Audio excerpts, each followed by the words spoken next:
Muk, bolong mana Muk? Belum datang nih, nyari. Biasa gue gesit dia tuh kalau datang. Muk, Muk, busut. Gue lagi ngajak ngobrol tidur. Asli lah. Nanya bolong mana? Gimana gue tahu berapanya? Tanya berapanya ah, yalah. Tidur mulu jangan lu ah. Tuh bocah udah kemana ya? Udah gue beliin es ini. Gue cari dulu ah. Ada bocah no? Bocah? Bocah? Gue cariin. Mana sih? Tadi tole, lu gue lagi tidur mana susah banget ah. Gua bawain es. Es apaan? Sisri. Yuk mari dah. Mana kalau abis bangun tidur? Udah pasti kita minum es tuh, gua banget dari rumah. Tunggu di jalan. Senang pikiran lu mak.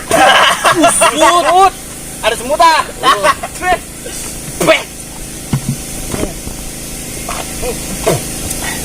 Lu angguran gak usah datang dah kalau begitu dah. Gua bawain. Lu rusuh datang. Gua beliin. Bodo amat. Minum.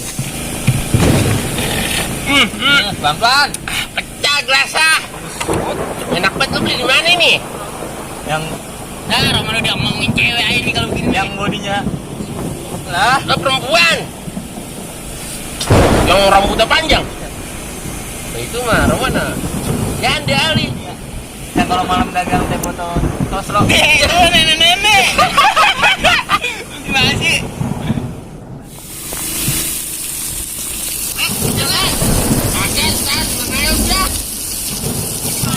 Ayo ah. Kegomel ini. Gua lagi nongkrong. Lu janin. Biasik lu. Iya bang. Airnya juga udah habis bang. Maaf ya bang ya.